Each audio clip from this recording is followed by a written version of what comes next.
Hey, movie fans, and welcome back to another episode of the Uncharted Media Podcast. This is episode 82. It is the first when you guys hear this, it'll be Tuesday, but we record on Monday nights. It's the first Monday of the month, so you know it's Five Good Things time. And I don't know why we decided to go with Robin Hood. I'm going to choose to believe that we were inspired to do Robin Hood after we saw that Disney's doing a live action Robin Hood based off the cartoon. I believe that was the reason, yeah. We're doing the 2010 Russell Crowe Robin Hood, which I didn't think could be that bad. I'm going to say this now. It has been years since a movie has pissed me off this much. Honestly, yeah. Dude, and I'm not going to lie. This made me almost as mad as Batman versus Superman. I'm not being facetious. Oh no, I can feel you. We'll talk about it a lot later, but yeah, my emotions are going to be all over the board because our first news topic that we'll talk about later, I'm going to be like sugar rushing and get super giddy, and then we're going to crash right back down later. But we'll get there later. Josh, how you doing tonight? I'm chilling like a villain. Tomorrow's my birthday.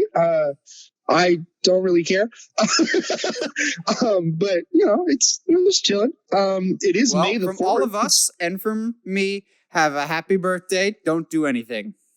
I'm literally not going to. I'm starting.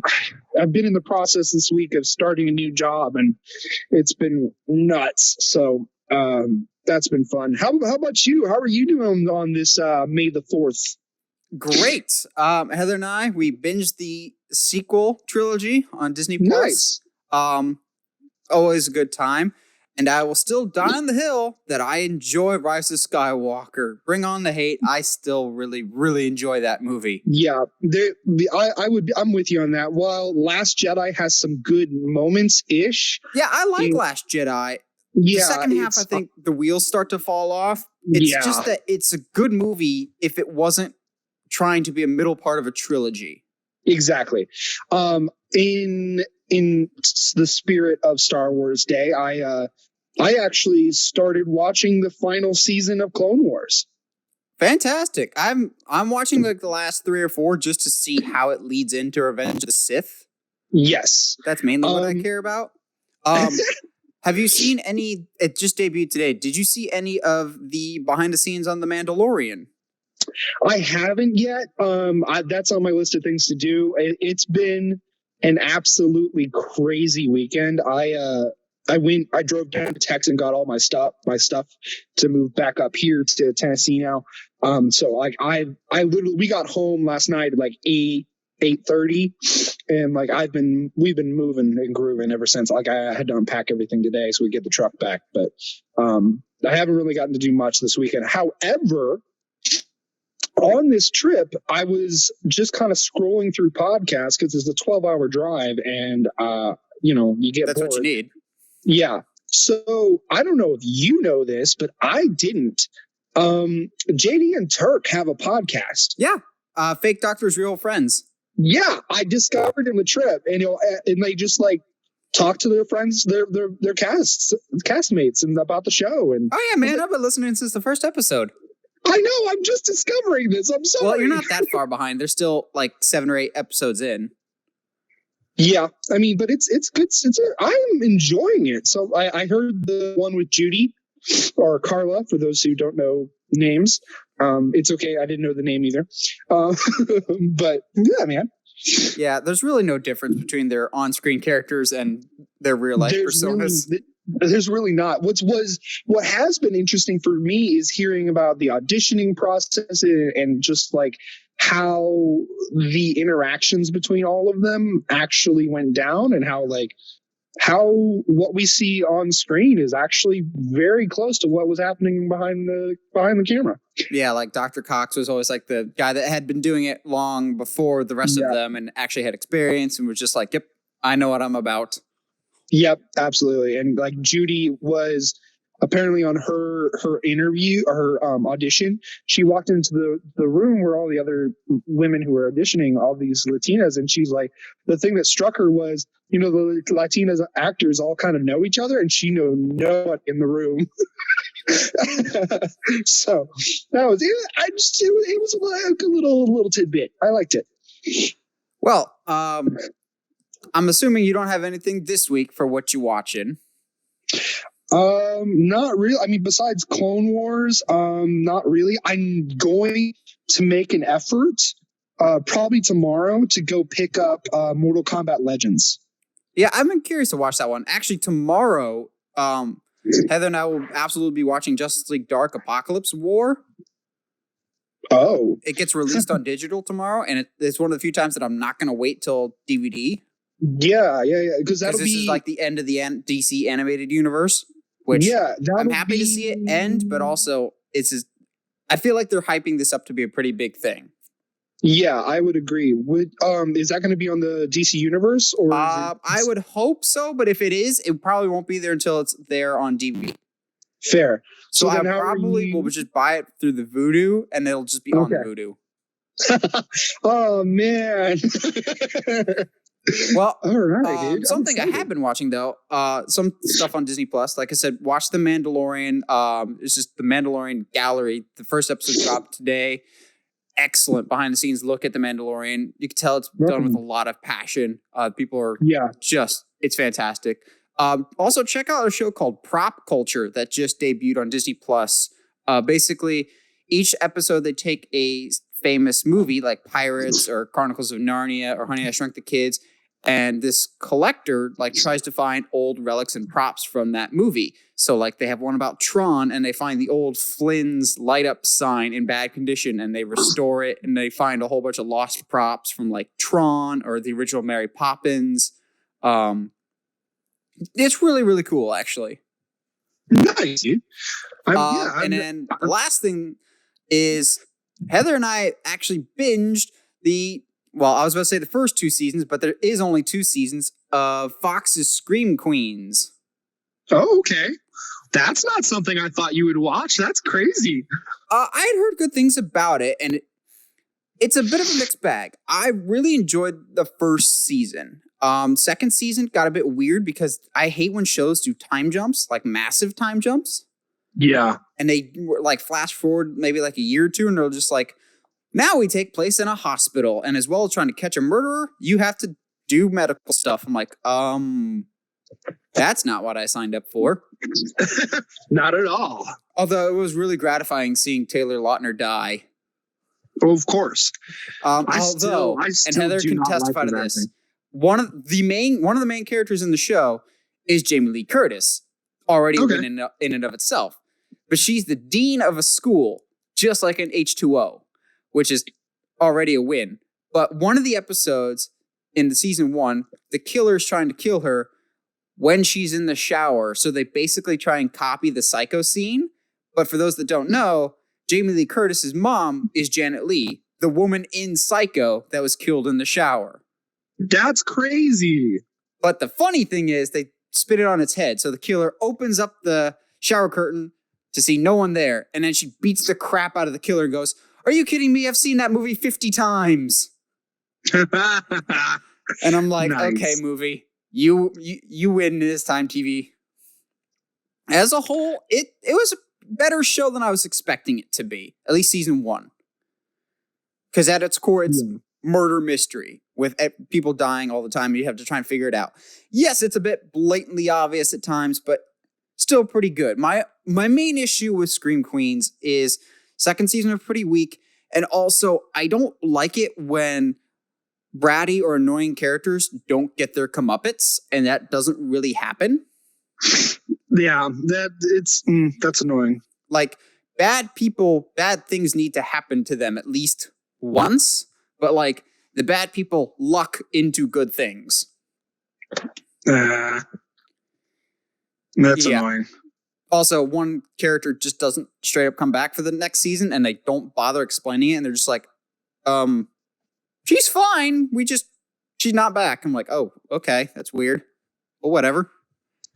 Yeah. But overall, I liked it. It was pretty good. Before we get into our main news topics, there's, again, some late breaking news that I don't even know if Josh knows about this. And when I tell you, Josh, you're going to think I'm making this up, but I swear I'm not. Tom Cruise is insane. That's our news. Yeah.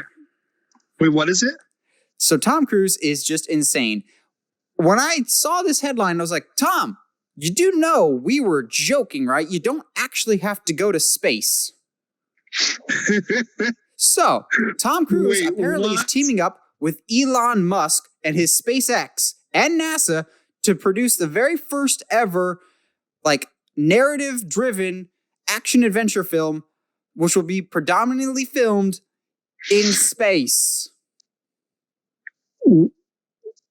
What?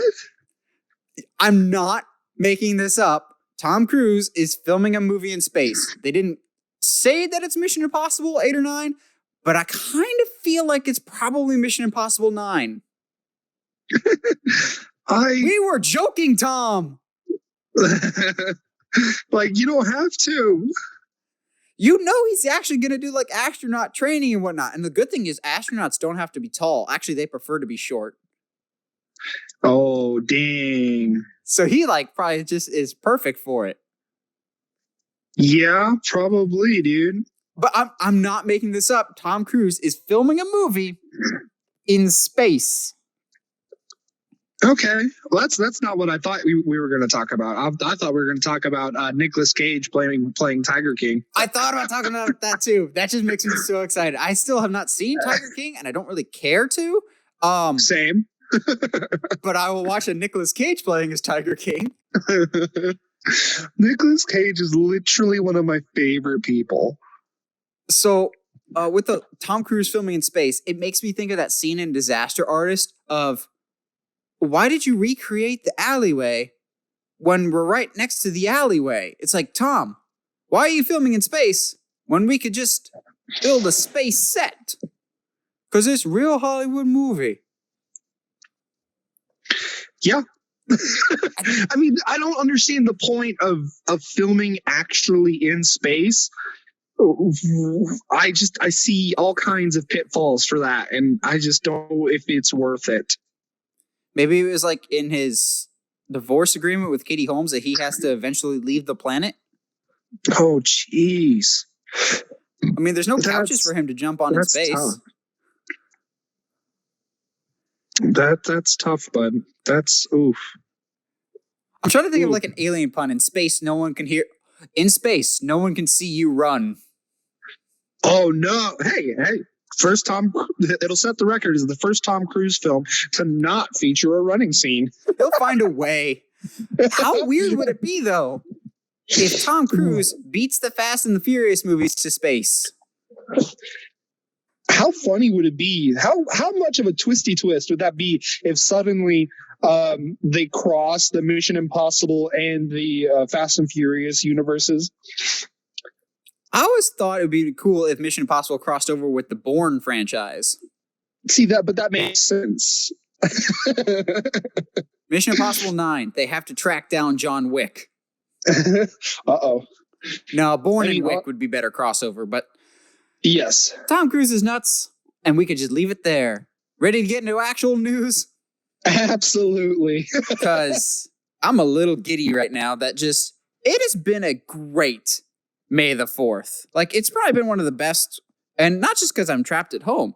The Star Wars gods have blessed us today. Not only did Rise of Skywalker drop on Disney Plus, but we got official look at the next Lego Star Wars game, which is the complete collection. All 9 episodes. Fine, whatever. They did a completely free, big, new patch for Jedi Fallen Order, which was supposed to be done months ago, that they didn't advertise this at all. They just dropped a brand new, hey, now you have new mission, new game plus with all your skins that you already accumulated, with practice areas and whatnot. So that game has new life. But of course, what we're really here to talk about, I feel like we talked about this a few months ago when it was rumored, I think in January. Yeah. But one of our favorite directors Thor Ragnarok director himself, Taika Waititi, will not only be co-writing, but he will also be directing the next Star Wars movie. And he'll be co-writing it with the writer of 1917. Oh my gosh. I'm so hyped. How hyped are you? Well, I'll always have that reservation in the back of my mind going, okay, it's May the 4th. I give him until August till Kathleen Kennedy fires him for doing too good of a job.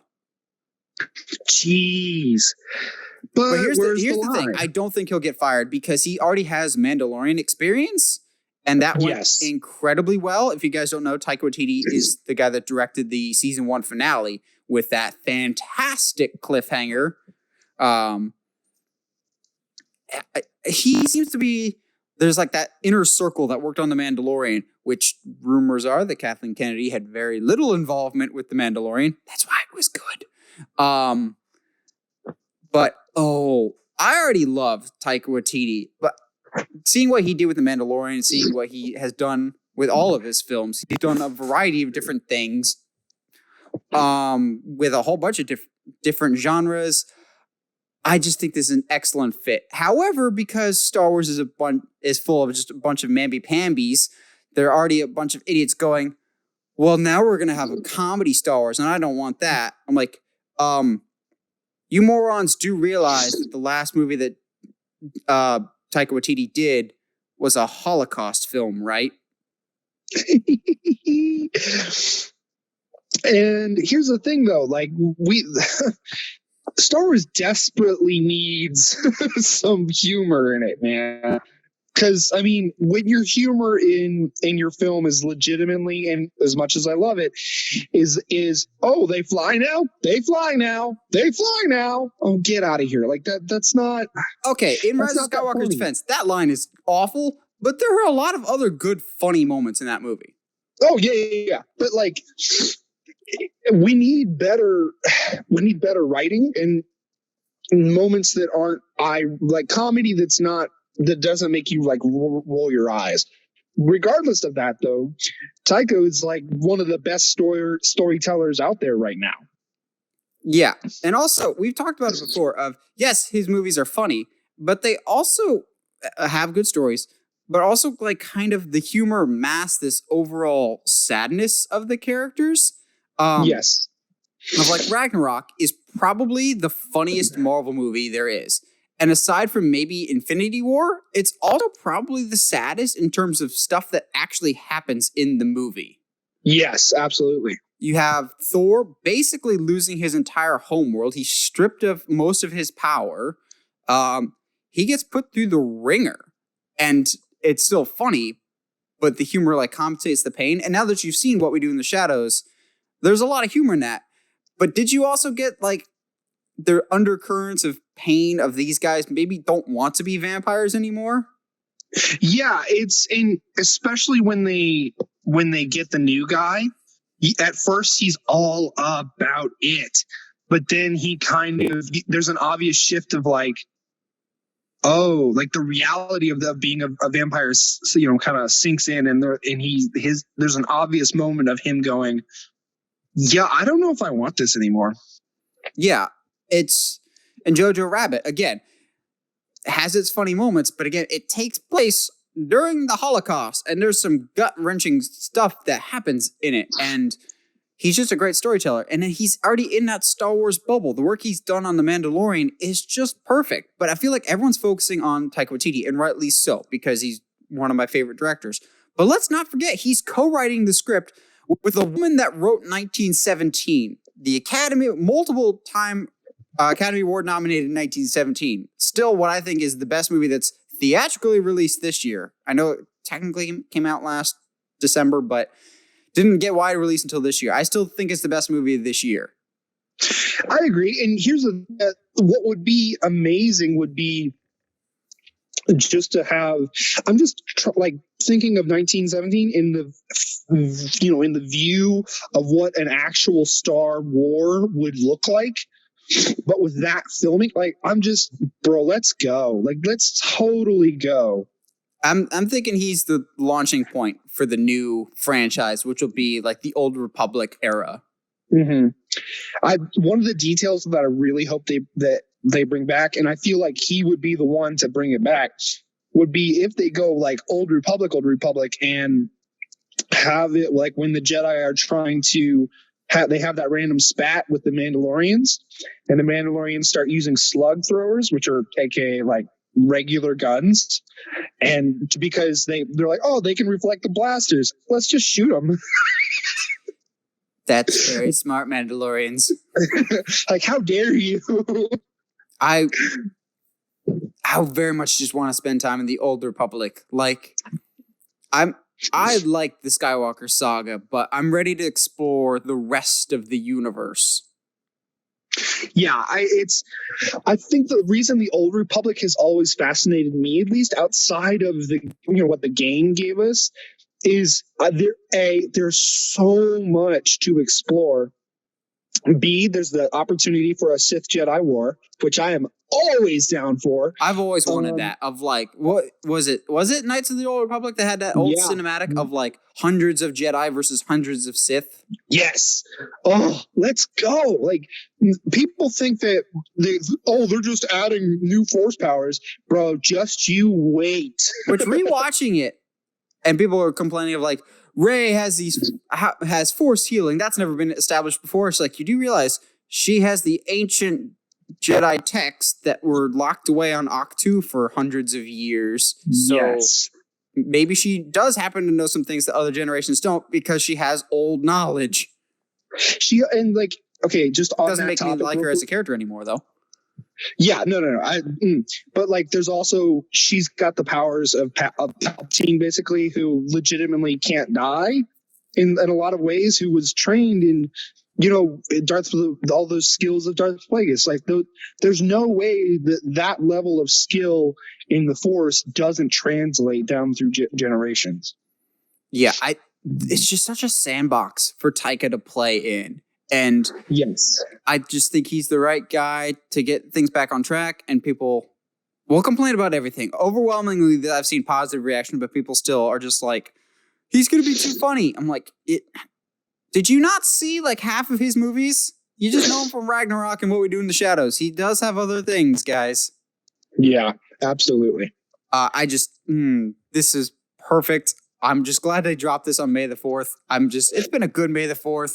Star Wars, I think, is slowly starting to rebuild itself.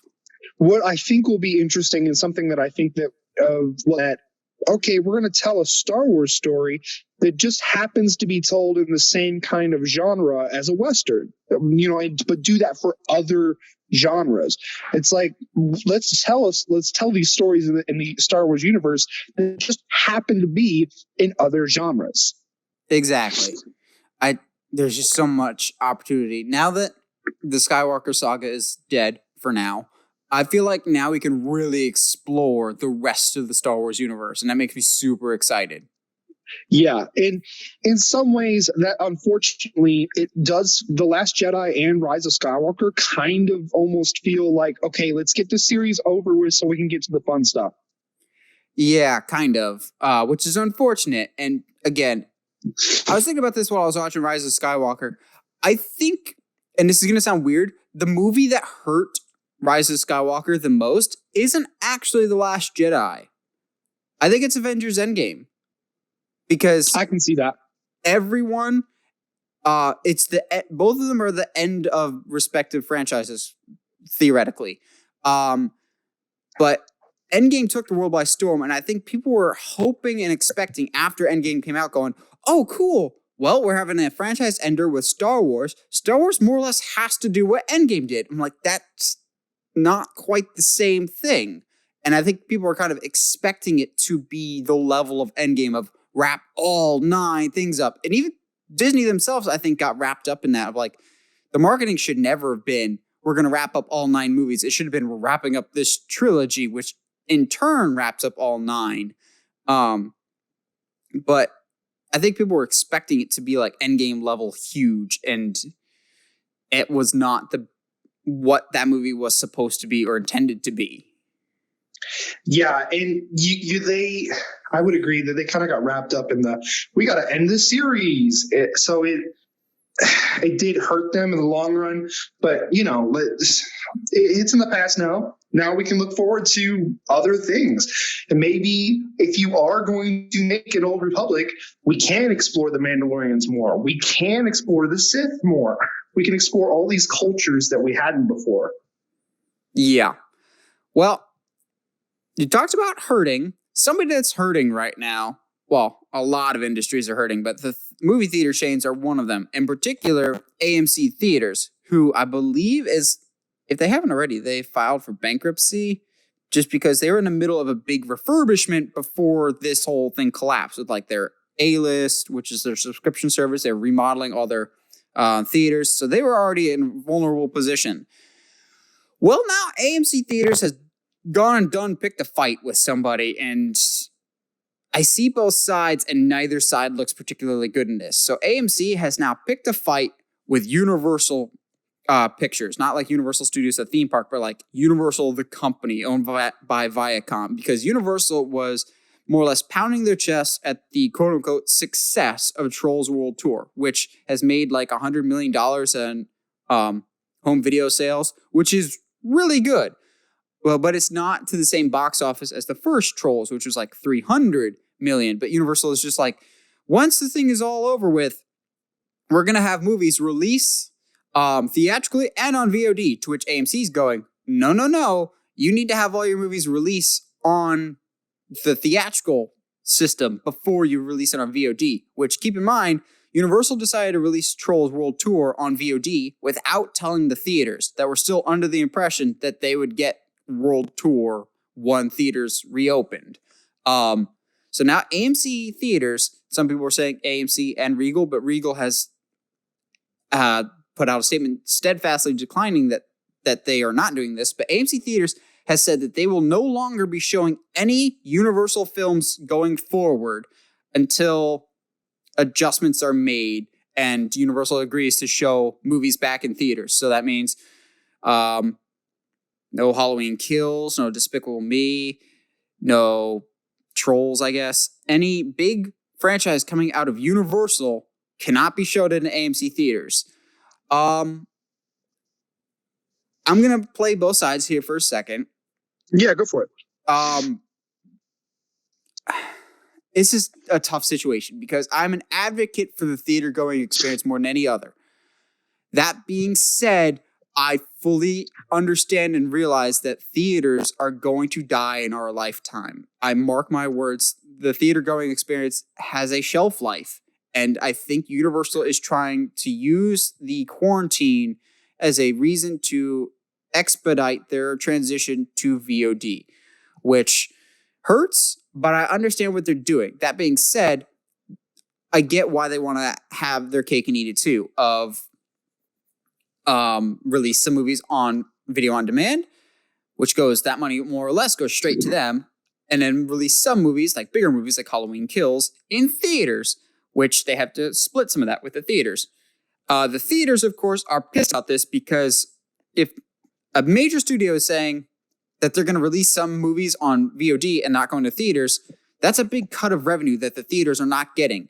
And AMC right now is in no place to miss out on some big movies. Now, here's where I know a lot of people are taking both sides. This is going to sound awful, but I kind of side more with Universal on this right now. Because AMC, more than any other movie theater chain right now, is in no position at all to be making these threats. It's like, I'm going to wager my house when you just had to sell your house because you don't have the money type of thing. Like AMC, if this was a few months ago and you were more lucrative, then you could start butting heads with studios saying, okay, you can't screw us over like this. But I think I understand where AMC's coming from. But them boycotting Universal movies, I think, is going to end up hurting them more than it hurts Universal. Yeah, especially with them already being in a tough spot. Um, I'm with you. Like, they're not really in a space to do that, is the thing. Like, I get what they're saying, and in some kind of way, shape, or fashion. I don't exactly know how contracts work with movie studios and movie theaters, but at the same time, if Universal had a contract with a theater company to release a movie in theaters, and then they break that, that's a little screwy to do that to a company, regardless of circumstances. Yeah, like I think it's going to be a slow process to phase out movie theaters, and I want movie theaters to stay as much as possible. I'm still that guy that collects physical Blu-rays and 4K discs every Tuesday when a new one comes out that I want, because I still believe in the quality and collecting of physical media. But I'm not naive. I know theaters are dying, and anybody that says otherwise is fooling you. And I'll be very curious once this quarantine is over, what the trends are for video on demand, whether the sales just take a slight dip because everyone's gone back to work, or if they dramatically dip and people still prefer the theater experience. Because doing some research for this topic, I would go into the comment section for a lot of things from Twitter or for Facebook, a bunch of different social medias, just to kind of gauge people's reactions of, do they agree with AMC Theaters of like, I want the theater going experience, or do people kind of lean more towards, oh no, it's Universal's right to release stuff on demand. I like watching stuff from the convenience of my home anyway. And I unfortunately saw it about 70-30 of a lot of people were just like, oh, I prefer actually to just watch stuff in the comfort of my own home anyway. And I was like, that's sad, but I don't doubt it, because movie theaters, yes, you got your end games breaking box office records, but there's a lot of other movies that people would rather see at home. I think too, there's got to be something to be said of, at least for a counterpoint for theaters, is where these companies release the VODs, because I will say I have heard people be like, well, I don't want to have to subscribe to 7 different services just to see the movies I want to see. Yeah, that's why I think they go to like places like Google Play or Vudu or Fandango Now or iTunes. Yeah, so we'll see. I mean, there's definitely benefits to both sides. And it's like if you're a fighter in either like boxing or UFC, and you decide to pick a fight with one of the top ranked contenders in the world, not the champ, that's probably Disney or Warner Brothers, but one of the top 5 contenders, while you are still on the disabled list and can't fight. Yes. It doesn't make sense. It's a stupid move. Like, dude, no. So like, we'll see what happens. I mean, to be fair, I'm not the target audience for trolls, so I'm not. Yeah, me neither. I had no interest in this movie. But the fact that this is what's causing the war. Yeah. It kind of reminds me, like, something insignificant can cause big ripples. I remember, this is going to be a weird analogy, but follow me here, how something so little can affect something great. I remember to this day in college, when WWE released some wrestler named Cody Rhodes, I texted you all and said, mark my words, that's the first shot of a bigger war. Yep. And look where we're at now because of that one guy. Well, and it's going to be interesting too now, like look at what COVID's doing with them releasing close to 30 people from their roster. Yeah, that's like that's a whole other issue. Yes. But like more and more places are releasing their movies digitally and doing well. I'll be very curious to see how Scoob does next week on VOD. Yeah. We shall I don't think it'll be very good. But if that VOD model keeps working, it sucks to say, but studios look at bottom line, not the theaters. And I think at the end of the day, if studios find out that VOD will get them more money in the long term, they won't change it overnight. But there'll be a slow phase out of movie theaters. I think this is a opening shot of a larger war that we'll see play out for a while. Yeah, I would agree. I think too, with most people investing a little bit more money into their home theaters, especially like this during this time, because the people investing a little bit more money into their home movie watching experience, I think is more likely to head in that direction. I completely agree. This week in Disney's remaking something, because it feels like that's just every week at this point. However, this is one of the few times that I'm 100% on board with it. The rumor it's not rumor, it's confirmed. Disney is remaking in live action form their Hercules movie with the Endgame directors, the Russo brothers, attached as producers. They're not directing it, but they're producing it. Controversial opinion time. I don't particularly enjoy the original Hercules, the animated one. What? I really don't. I don't think it holds up particularly well. Okay. It's not particularly funny, except for Hades. Hades is wonderful. I think Hercules is he doesn't really hold up too well as a protagonist. He's very whiny and bratty. Not particularly funny. This is one, though, that ever since Disney was remaking stuff, I was like, you got to do Hercules. You got to do Hercules. Because while I don't particularly enjoy the original that much, I don't hate it. It just wasn't one of my favorites. Yeah. While I don't particularly love it, there's no denying that the visual potential is there. Oh my goodness, would I love to see live-action Hercules fight a live-action Hydra. Because that fight terrified me as a kid. Yes. I think the thing, too, would be that what you could do with it now, especially with directors like the Russo brothers. Like, bro, come on. If you want to... The biggest thing about Hercules movies, and sadly, the one I've enjoyed the most of recent years is The Rock. They don't exactly really explore the world of Hercules. Which that is something that the original did well, even if they missed the mythology a lot. Yes. It was, here's the different creatures of mythology. Here's him fighting a Hydra or a centaur. Here's the gods of the underworld. And Zeus, for some reason, is a 100% good person. Yep.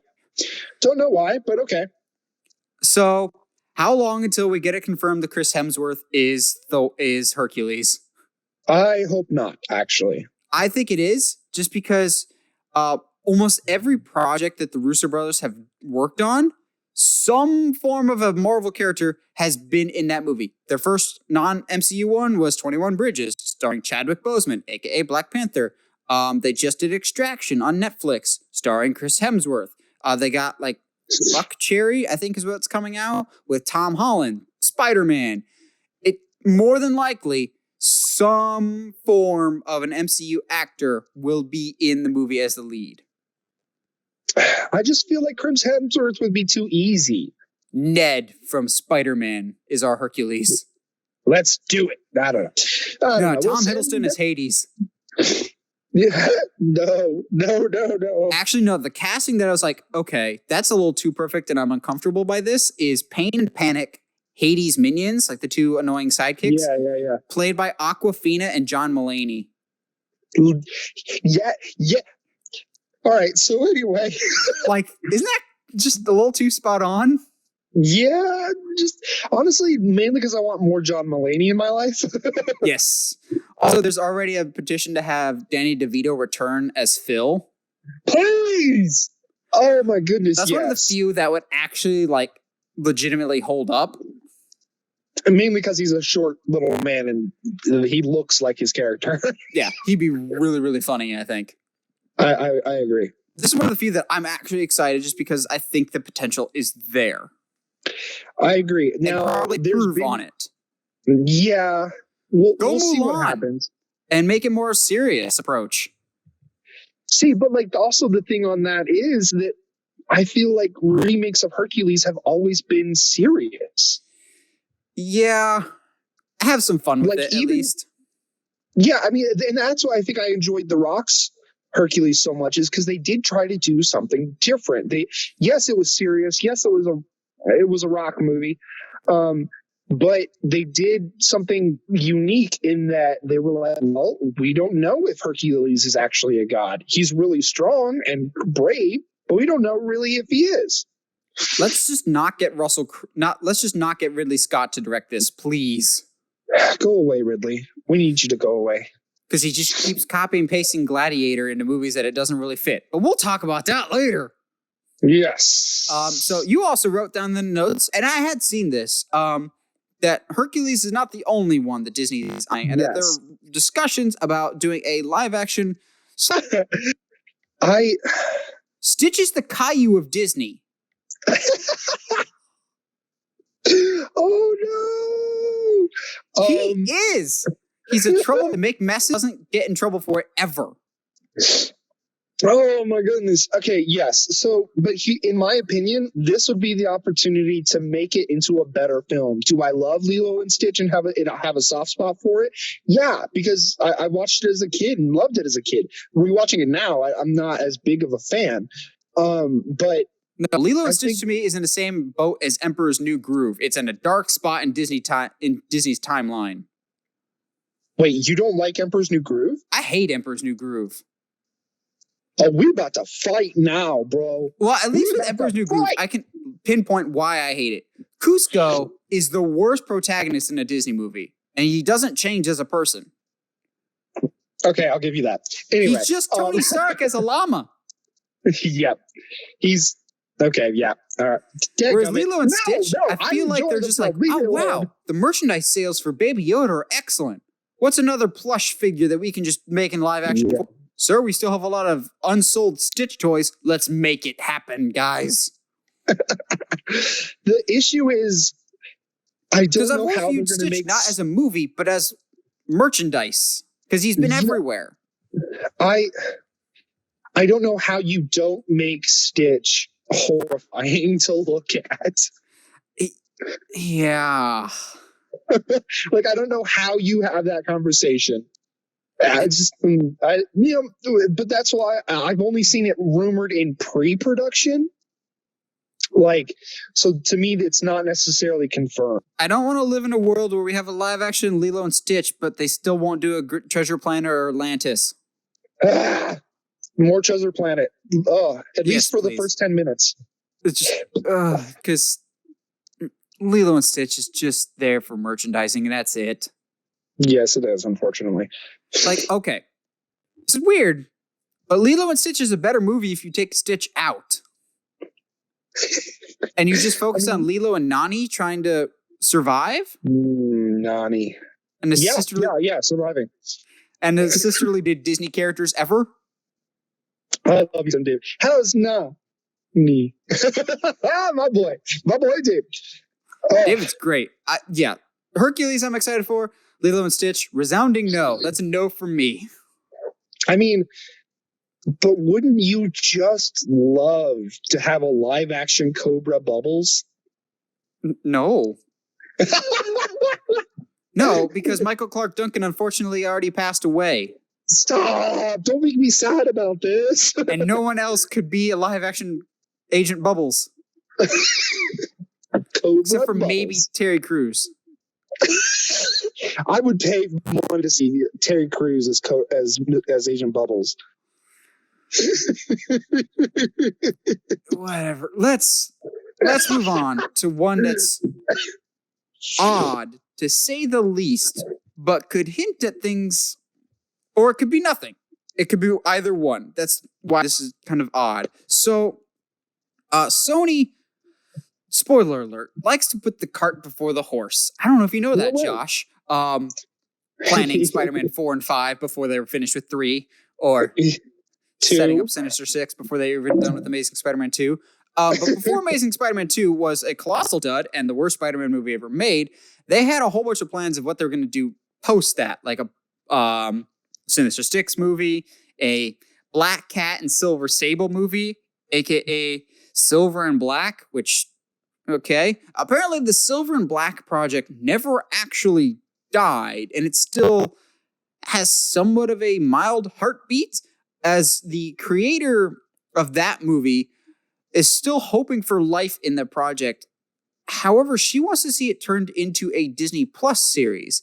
Why am I bringing this up as odd and not just this director would like to see this to happen? Again, we talked about this. This is Sony. Sony and Disney are two separate entities. There's a reason why none of the Spider-Man movies are on Disney Plus, because some other studio made them. Yes, they're in the MCU, but they're not Marvel movies, technically. So I find it very, very fascinating, even if it's just some wish fulfillment by one of the directors, that they say, oh yeah, we'd like our show to be on Disney Plus. Wait. Hold the phone there. Are you saying there's a chance that Sony and Marvel might be working together to do TV shows? Because that could be really, really messy really quick. Like, great for us, but legally speaking, really messy and complicated, even more so than it already is. Yes. I mean, I do like the idea of, if you're going to delve into characters like Silver and Black Cat, like, I agree that it needs to be a TV show. Now, having it on Disney Plus, again, like you were saying, offers up some interesting questions of, like, A, how does that work? B, is this kind of agreement already in place and we're not aware of it? Yeah, like, there's been some rumors of Disney wanting to do a Spider-Man series on Disney Plus, but I'm just like, okay, how would that theoretically work? Which gets me really thinking of, could they do a live-action Spider-Man series on Disney Plus, but it's not Tom Holland's Spider-Man? Because theoretically, what I thought was the agreement is Sony has the film merchandising, the film rights. Everything else belongs to Marvel proper. So that's why you see like all the animated Spider-Man shows. Well, why can't they do a live-action Spider-Man on Disney Plus? Just don't connect it to the MCU. Be something standalone-ish. Is that legally okay? I would assume so. I mean, I don't know the deals and the contracts and how all that works, but I mean, in my mind, that's how you introduce Miles Morales. I was just thinking the same thing. You do a Miles show.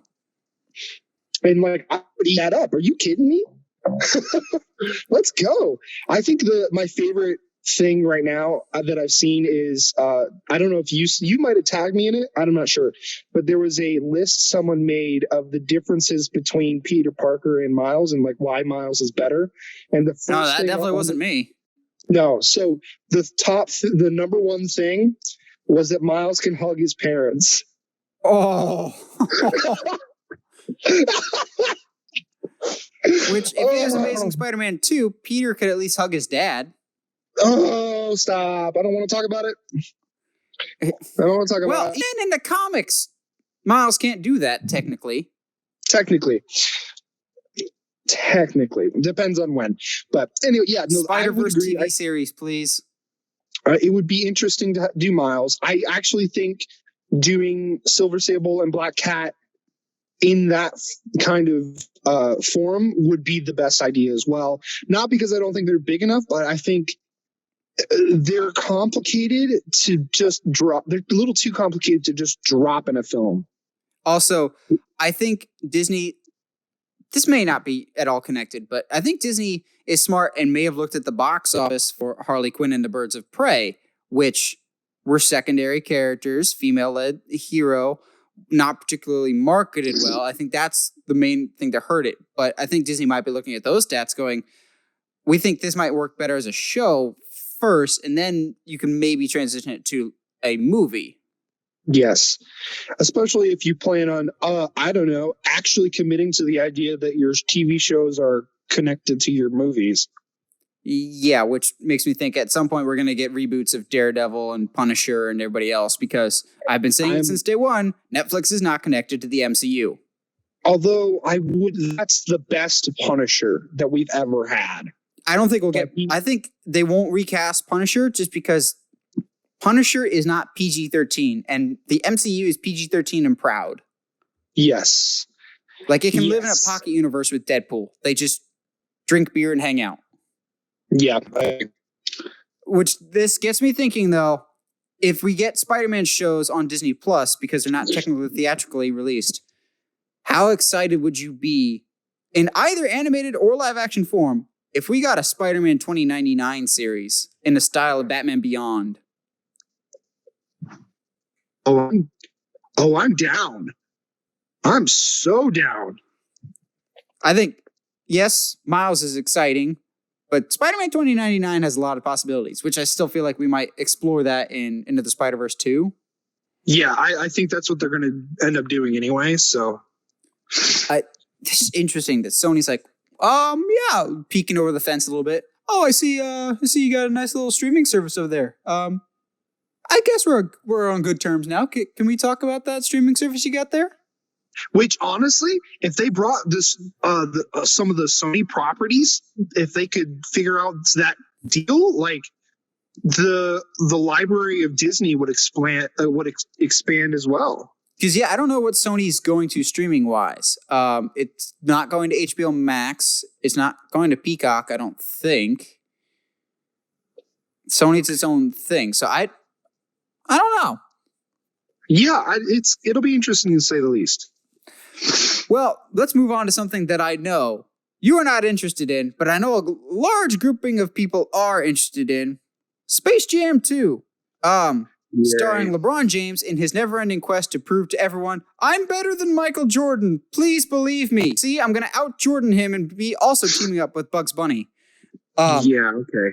Even though Looney Tunes has been dead.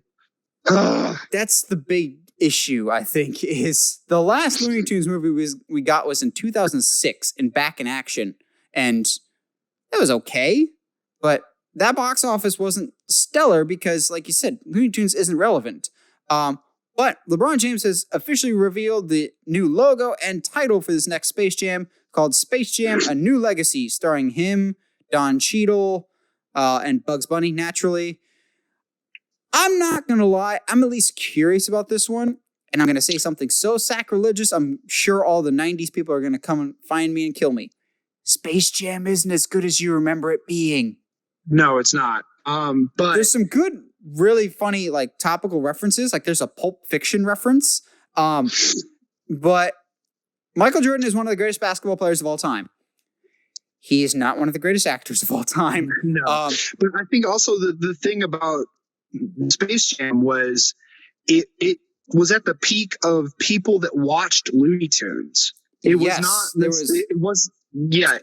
Toon like Babies or something like that.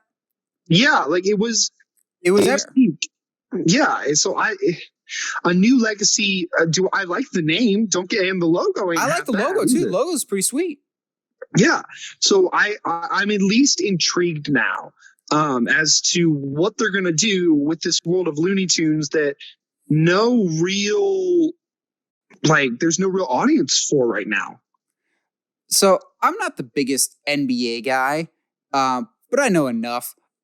There is some discussion of who's joining LeBron in this movie. Some names that have been floated around are like James Harden, which, yes, I'm down for that. James Harden is a big enough personality that I think he could really, really work. There's some guys that I've seen in the league and I'm like, I think could do well in the movie. Top of the list being James. I'll always say Jordan's a better player than James, but James is leaps and bounds the better actor. I've seen clips of him in movies, and he's hysterical. Yeah, I'd agree with that. I mean, it doesn't necessarily say much, but I was trying to think of people who could be like, if you have the same situation where there's like the Monstars. Yeah, then who would I have? And at first I was like, well, there's not as many big personalities, and that could not be farther from the truth. But it's going to be an interesting time, to say the least. Damian Lillard. Curry. I don't know if Steph Curry has that big of a personality. Like, he's a big player. But, I mean, if you're going to have somebody steal certain... Well, even in the original Space Jam, they picked some top players, but they picked the players that they could afford. Fair. So, I mean, I don't know. They to pick the cream of the crop. Like, the aliens are just like, well, we're going to stop at this one game. We're not going to scout the rest of the league. we're going to pick the best players from these two teams that are just happen to be playing in this one game. Yeah, that's fair. You watch. Kevin Durant will be in this movie, but halfway through, he'll decide to join the alien team because they're going to win. Cheese. I'm not going to lie.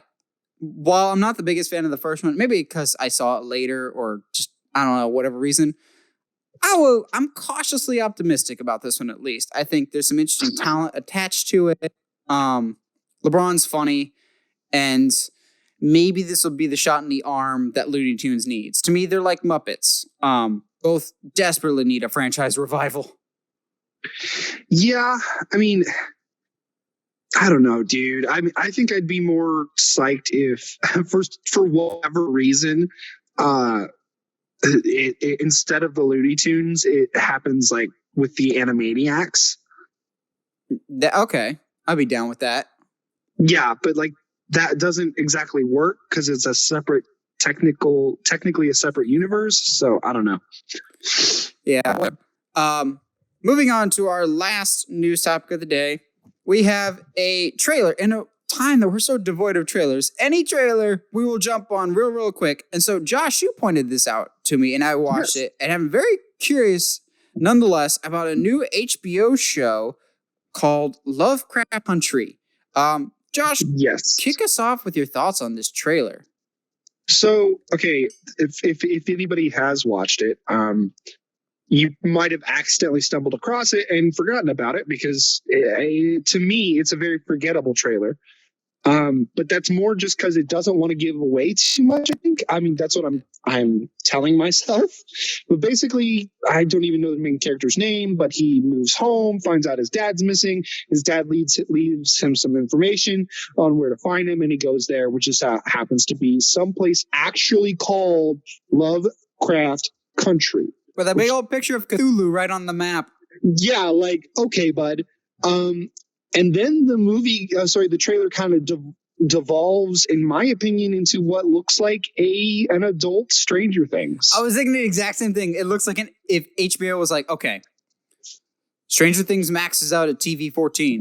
How can we make this HBO ready? Yes. And to be fair, like, that's a smart move, especially taking something that's already in existence like Lovecraft. The issue I'm personally having with it, I don't know what monster they're doing. There's so many monsters that maybe that's a good thing. And maybe it's a monster of the week or multiple monsters or monster per season. Yes. So like, because if there's any issue I have with Stranger Things, it's that we kept relying on the stupid Demogorgon. Yes. So, I mean, who knows? I mean, at the end of the day, I hope that we somehow build up to Cthulhu. I mean, but that's, of course, me, who has a tattoo of Cthulhu on his body. But yeah, I mean, you know, it looked interesting enough for me to at least try to check it out. Yeah, I'm curious. So yeah, when I get HBO Max later this month, I'm going to see what they're offering. And I don't know if that's going to be at launch or not, if it's going to be eventually there. That'll be one that I'll definitely be checking out. Still, I think the first thing that I'll watch on HBO Max is I'll get caught up on Watchmen. Everyone kept saying how great that was. So I'm definitely going to hop on that. I'm still really curious if they're going to have 4K content or not. They haven't specified. There's a lot we don't know about this system. They keep advertising their library, but I'm like, what's your interface like? What's your specs like? What's this, that, the other thing? And they're being real quiet, which I find odd. But yeah, I think this trailer is very interesting. At first, it was kind of slow, but it built up for me, and it did kind of hook me with that Stranger Things mystique. Yes. The interesting thing, too, is it looks like all of the main cast is all black. Which is, I'm all sure. Isn't Jordan Peele one of the executive producers? Yes, I think I saw that, which I didn't know that he was attached to it. He's got his fingers in all kinds of projects right now. Yes, which honestly makes me a little bit more excited about it. Jordan Peele as a horror guy, I can take it or leave it right now. I love Jordan Peele as a comedian with Key, but wasn't a huge fan of Get Out or Us, especially Us I found disappointing. But for now, I think this has a lot of potential. And HBO, at least recently, hasn't missed a whole lot when it comes to TV. Except for the last season or two of Game of Thrones, but but that's a whole story on its own. Yeah, that's Benioff and Weiss's fault. Yeah, so they hurried up so they could rush over to Star Wars and then immediately fired on Star Wars. Yes, I mean, but yeah. So if the whole vibe is basically an adult Stranger Things, I'm there, honestly. Which, quick side note about Stranger Things before we get into our main discussion, Joe Keery, who plays Steve, was asked in an interview about Stranger Things Season 4, and he said, actually, this will be the scariest season so far, to which I just roll my eyes and go, yeah, sure, bud, whatever you say. Yeah, what? I mean... Are we getting back to Season 1 roots, please? What? The main villain for Season 4 of Stranger Things is Zombie Barb. Oh, no. Okay, anyway. I don't get why people like Barb so much, but whatever. She fulfilled her story arc, honestly. She was literally in one episode before she died. Her character fulfilled her purpose in that it pushed Nancy, a main character, Nancy, to be someone better than just a bad person and bad friend. And then they completely betrayed all that for Season 2. Yep, anyway. To execute one of the best double turns in TV history. Woo!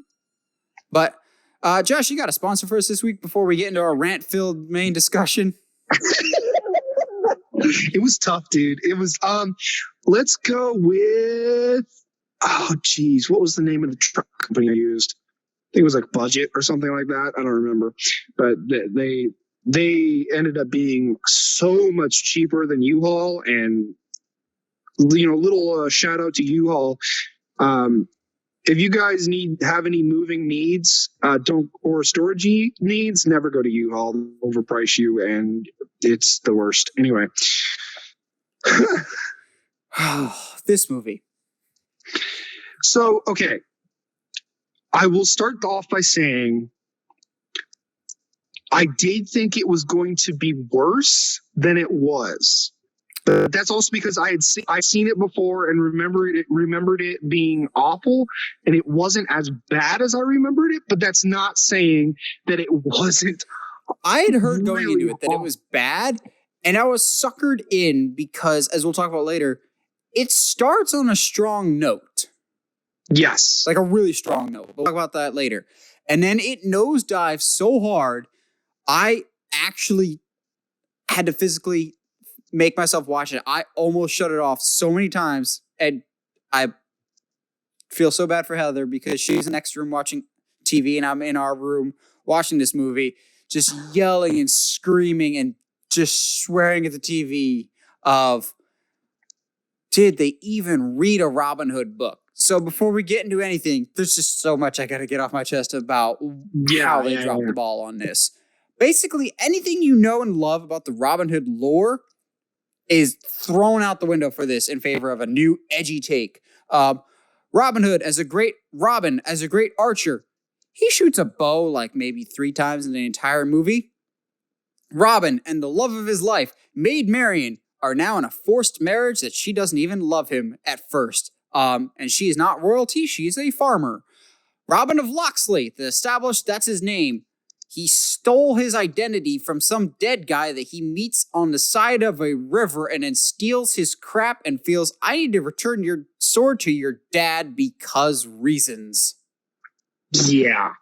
And they partially get it right of, I fought alongside King Richard while King Richard freaking died.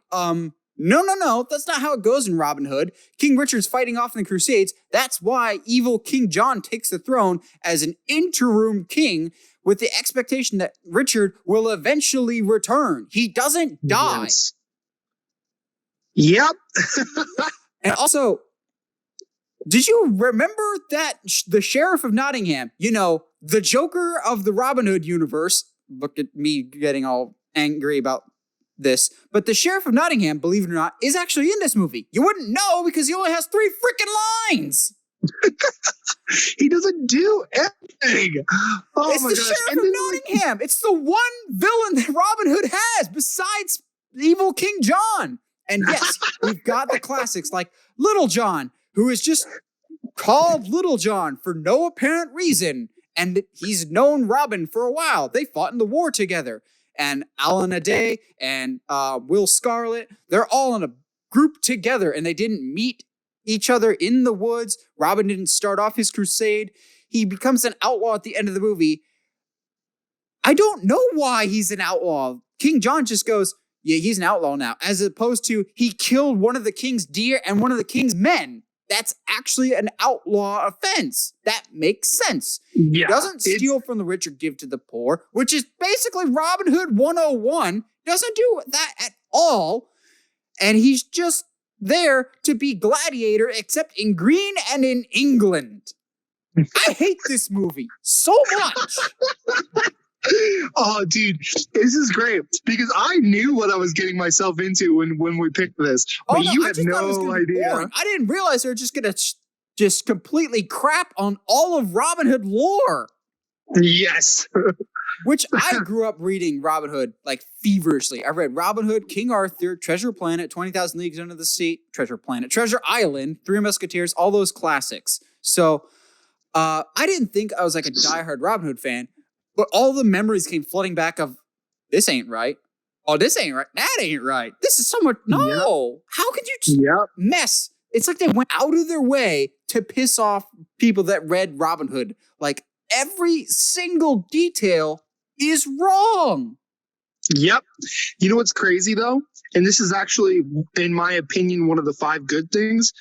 When Ridley Scott changed something to the story, he stuck to it to the very end, and be it that none of the decisions are good, he still was like, no, we're not going to backtrack. I'm going to stick to all my guns here. Like, also, except for one, I don't have a single performance. I have one person as a good performance. Everyone else, I don't know what they're doing. Like, as soon as I saw Oscar Isaac, I was like, oh, good. Oscar Isaac's in this movie. He always puts in a great performance. He starts talking. I have no idea what the heck accent he is doing. It is so bad. And Russell Crowe, I swear, he's just like, okay, Gladiator worked, Braveheart worked, and the Kevin Costner movie kind of worked. Let's just do all 3 of them, and that's my Robin Hood. Jesus. He's William Wallace. He's not Robin Hood. So, do you have anything? Were you able to find 5 good things? Believe it or not, 5 did come easily through gritted teeth.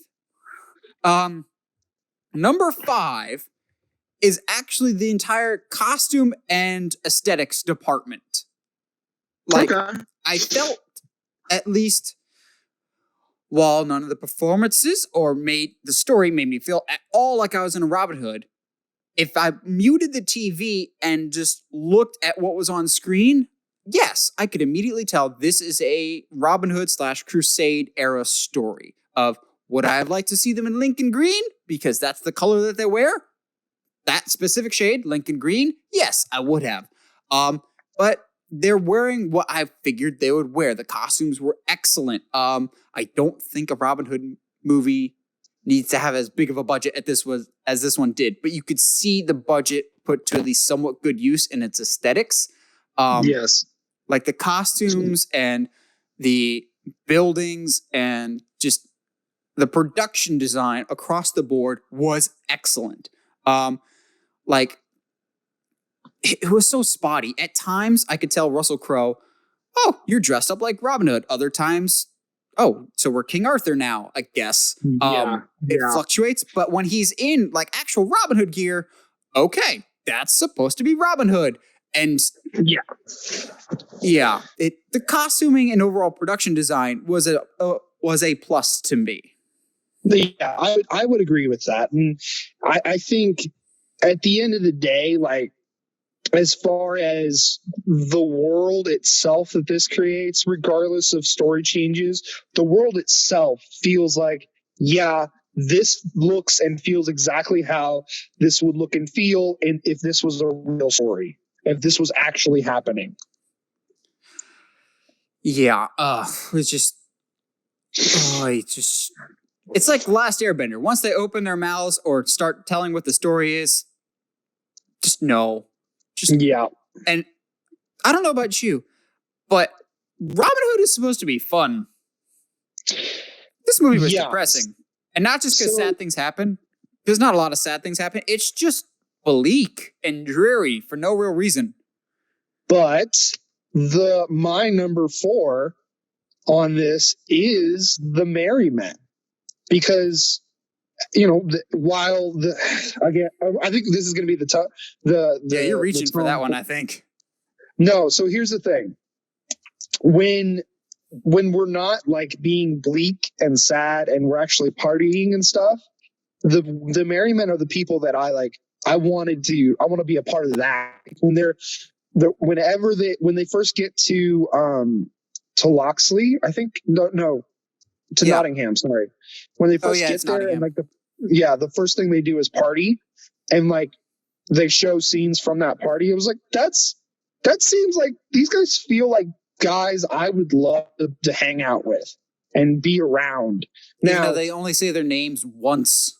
Yeah. Oh, dude, I didn't know who anybody was except for Little John, and that's only because. Which even then, the Little John thing pissed me off because, like, Little John, he's called that ironically because he's massive. His name's John Little, and he beats Robin Hood in a fight. But I'll let that go. Maybe it's just me. I would have liked a bigger Little John. Yeah, like he was just a little bit taller than everybody else. Whereas I know Little John in the books to kind of more or less be the Mountain from Game of Thrones. I would say that as well. And while I do like the actor they got for him, I would agree. I think that he could have been bigger. Also, no mention whatsoever that Will Scarlet is Robin Hood's either nephew or cousin. They're related. Yeah, no, screw that. No mention of that whatsoever. Like, I think the potential was there, but that was something of, you need to have him meet over time instead of just lumping all of his assistants together of, yep, here they are. Oh, now we have Friar Tuck. I'm like, it felt more like a checklist of these characters have to be in the movie, so we'll just put them all in at once and not give them character. Yeah, I loved Friar Tuck, though. I completely agree, though, that he feels like he belongs in a different Robin Hood movie. Yes, he does. He's like the Mel Brooks Robin Hood, which is probably the best one that we've gotten in many years, actually. And I'm not being ironic about that. Yeah. So what else did you like about the film? My number 4 is the one and only time that they actually do any Robin Hooding at all. So I believe it's either Sir Godfrey or the Sheriff of Nottingham come and steal Maid Marian and her father-in-law's like crops that they have. And so that night, Robin and his merry men more or less hold up that carriage of soil and then replant it overnight. And holy crap, it's fun to plunder from the rich, isn't it? They more or less just like steal from the rich and give back to the poor like they're supposed to. But the characters are having fun doing it. And the music feels like this old-timey Robin Hood, old-time English music. It fit perfectly. It was Robin Hood. This was what we signed up for. Is the only time in the whole movie that they do anything even remotely close to a Robin Hood story. And the fact that they don't tell the people in the village that they were the ones that did it, I like that they're like the guardian angels of Nottingham, because that's what Robin Hood is. Heaven forbid we just make a movie about that. Yes. No, we have to make it bigger than that. Which I'll talk about that later, because at one point that was a good thing. For my number 3, I'll go with the one and genuinely only performance in this entire movie that I liked. Thank God Mark Strong is a thing, because his Sir Godfrey is the villain. I was just getting so fed up with this movie, and then Mark Strong comes on screen, and no joke, I breathed a sigh of relief going, oh, thank God Mark Strong is here. At least someone's going to try in this. He is. There are times where he just gives people looks, and I'm nervous. Whether it's I'm going to kill you as the villain, or I'm going to kill you as Mark Strong because I don't want to be in this movie anymore. Because poor Mark Strong is one of the best like choices for villains, whether it's Sherlock Holmes or Shazam, Green Lantern, or this. Unfortunately, he doesn't have the best track record for good movies, but he's always a bright spot. And while I'm pissed that the Sheriff of Nottingham is in this, like, basically not at all, and the whole subplot with the French doesn't really make sense or should exist in this movie at all, other than the fact to make it Braveheart for no reason. The linchpin of all this, though, the holding everything together, is Mark Strong as Sir Godfrey, who is like the only good thing about this. He's evil. He's menacing. He actually comes across as a villain. It's a character that Mark Strong can do in his sleep, but when everyone else's performance is so bad, he's one of the few bright spots. He's so good in this. Yes. The detail they did with him that I really, really liked was the more and more that Robin hurts him, like physically, like they leave the scars there. They don't like just magically disappear overnight or something like that. Like when he gets cut on the cheek in them or something. Yeah, like he's actually trying, like actively trying. It gives him a reason to hate Robin. Which, calling him Robin is generous. Yeah, I mean, okay, fine. Let's call him Rob. No, we won't call him Rob because that's what the Taron Egerton movie called him. Which I'm sure we'll cover that garbage at some point. Yeah. Because I know you like it, though. Huh? But I know you like that one. I liked it more than I thought I was going to. But we'll see upon a rewatch if we get around to it. Yeah, we'll see upon a rewatch. Because, when you watch a movie by yourself, you're all like, oh, I'm having a great time because it's just me. But yeah. What's your number 3? I don't know how I felt about it, but there were at times I really enjoyed the music of the film. Oh, believe me, that's actually my number 2. Yeah, it's trying so much harder than it has to. Yeah, like I mean, from not just like the bar scenes or the really merry old timey flute and fiddle music, but like also the big scores and stuff like that. Like I enjoyed it all. You could tell when the music was there. Yeah, it was like you said. It's a good variety of music. It has that old timey, but it has that grand sweeping.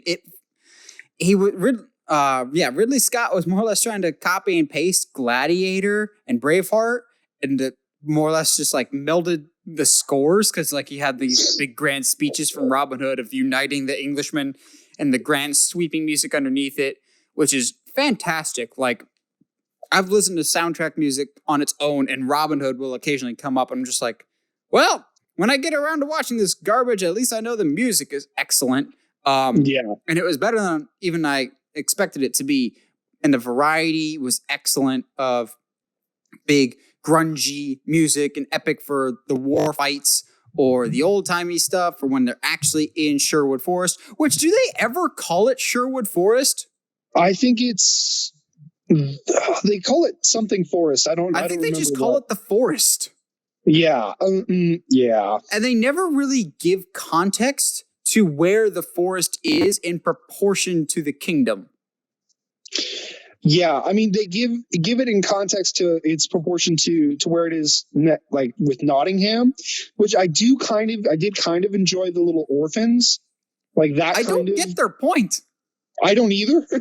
They're like the human Ewoks. They are. But they're there. They do things. They were there mainly so that for some reason Maid Marian has their own army to command at the end, which it doesn't make sense why she would. That's basically dooming those kids to death. Like, hey, I know y'all have been total jerks to us. Also, another movie that this movie rips off, Saving Private Ryan somehow. Yeah. Oh, with absolutely. Literally the storming the beaches scene is exactly the same. Yep. Oh, totally.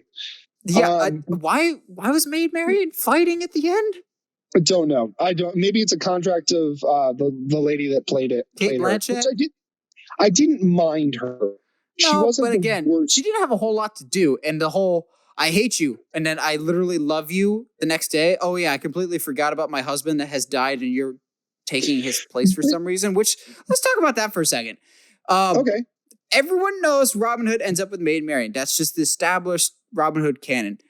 In this movie, Maid Marian has been married before, and Robin has stolen the identity of the husband that died. So Maid Marian's father-in-law that she had with her first husband, who is blind, goes, "This guy brought us a sword. You're going to marry him now. That's the end of discussion. You're married to him now."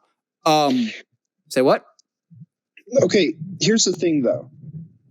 So, why would Robin even feel obligated to return the sword at all?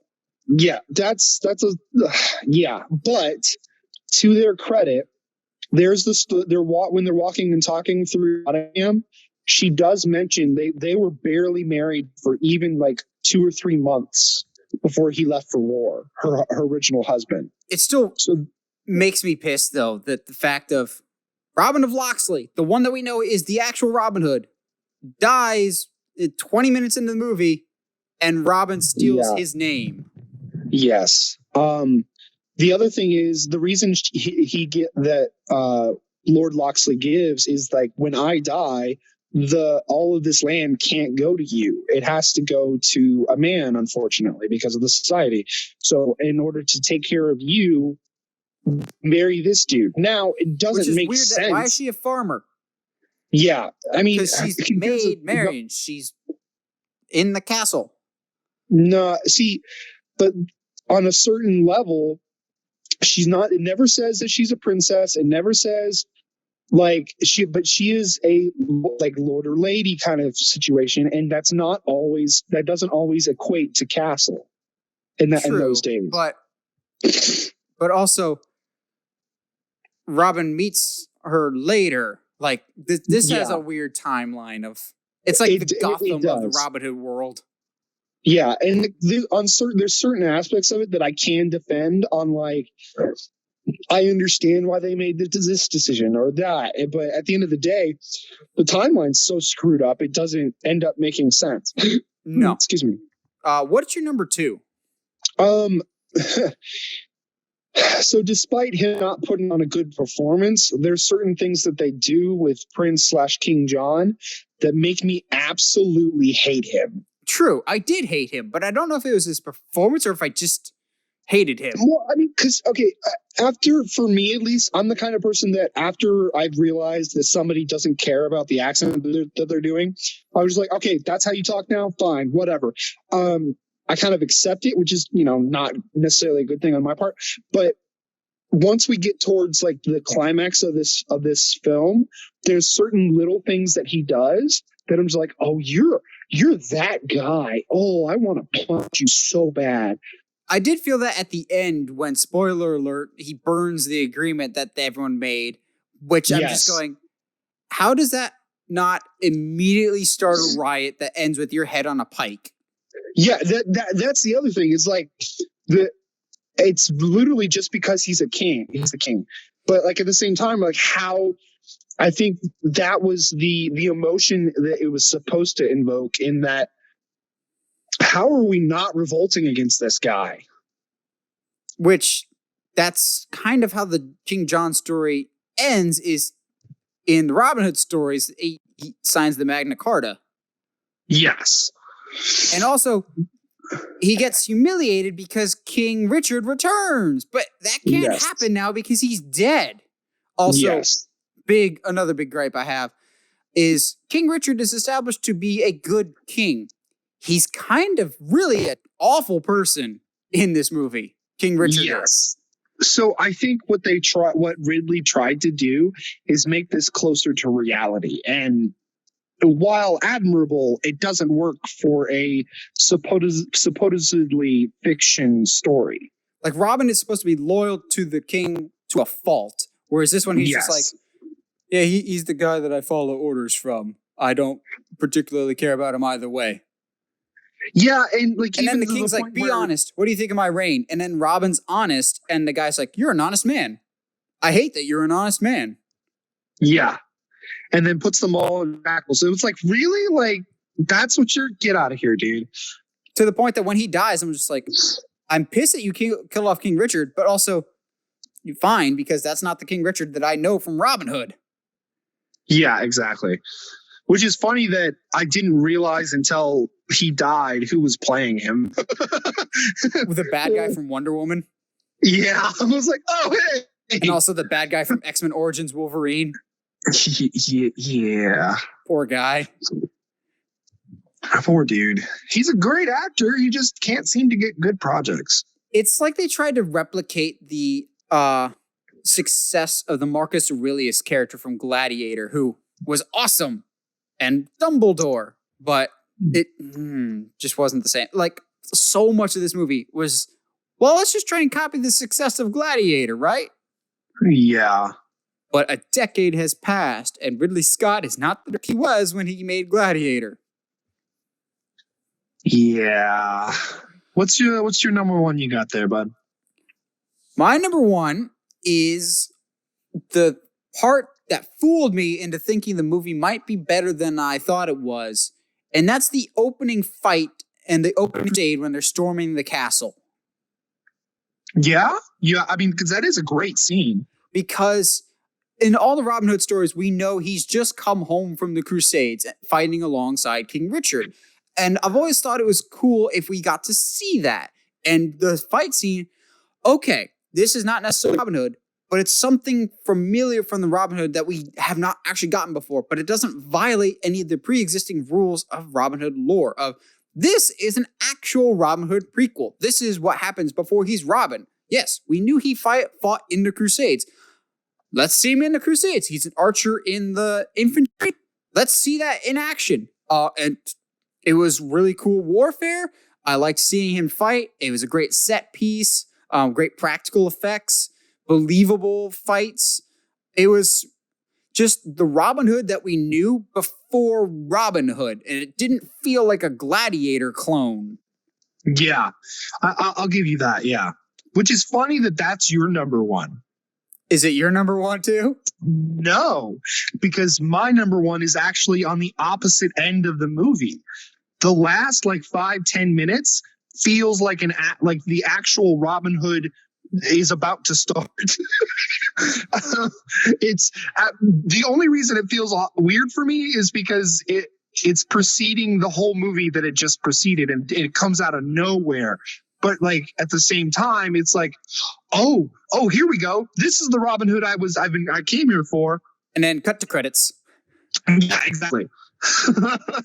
Yeah, I like the opening a lot just because it's okay. This is an era that everyone seems to want to reinvent the wheel for Robin Hood, but do it to lore that we already know about.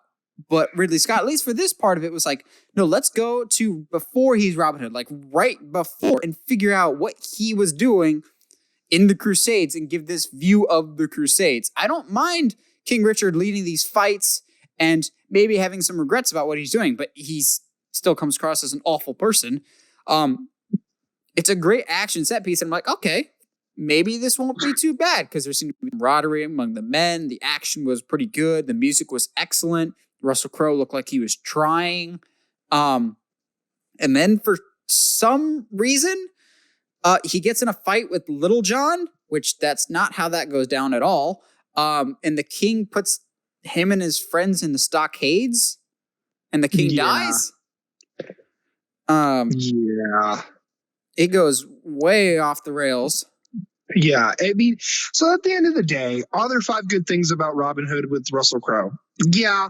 Do these 5 things make it a decent movie? Absolutely not. Rage-inducing movie? Yes. Yeah. I got more mad at this than Batman and Robin, because Batman and Robin knew what it was, and it was a time capsule of a specific era of Batman. This is just we're reskinning Gladiator in green and in England. Yeah, and the thing I think you will appreciate about the Robin Hood with with Egerton is it doesn't try to be like any other Robin Hood, and I don't know if I'm going to like that. Yeah, but it sticks to its guns. And it's like this exists in an alternate reality in some way, shape, or form. Like, Okay, so like the Charlie Hunnam King Arthur.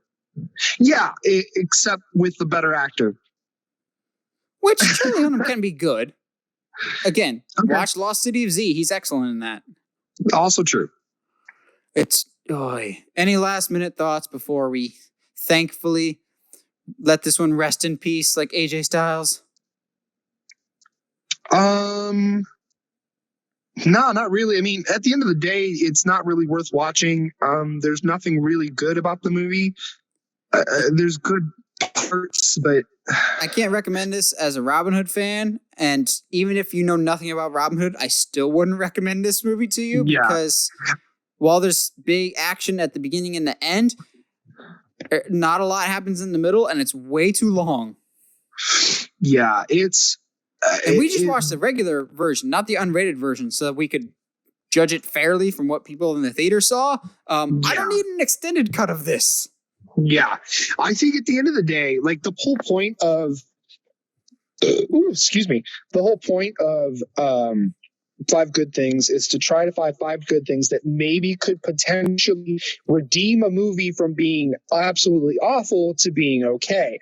But I don't think that the five good things that we found about this film even redeems it to okay. And also the other purpose of this is so people can laugh at how worked up and how dumb I get about stupid movies that mean literally nothing to no one. Yeah. Sorry, buddy. I just want a good Robin Hood. Is that too much to ask? Maybe this Disney Plus one will be fun. Yeah, just give me what I want. Like Batista, give me what I want. A good Robin Hood, a good Three Musketeers, a good King Arthur. All of those franchises have been screwed over. Give me what I want. That's not what I want. We're going to have Robin Hood set in the year 3000. That's not what I want. And also, that was something that was pitched after the Taron Egerton one came out. I mean, it wouldn't. It could be interesting to say the least. Apparently, after the Taron Egerton came out, a whole bunch of like spin-offs were canceled, in which were like the Margot Robbie Maid Marian movie and a futuristic Robin Hood. And I'm just going, why? Just no. Yeah. Okay. Bring back Carrie Elwes, please. Oh, Men in tighter tights. Oh no. Oh no. And they've all gained weight and they're old. Oh no. I would love that so much. And you have a gag with Little John that can't escape the bathroom anymore to do the tight tights number. Oh boy. And Dave Chappelle still just looks exactly the same. And he somehow has like vintage Air Jordans or the little pump ones still. Yep. It's happening now. Oh man. Now I feel like I need to watch Men in Tights just to get a proper Robin Hood flavor. Yeah, which is sad, but oh well. Which I'll close this with the best joke from Men in Tights and one of my favorite moments in any comedy ever, when Blinken catches the arrow. How did you do that? I could hear it coming a mile away. Good job, Blinken. What? Who's talking?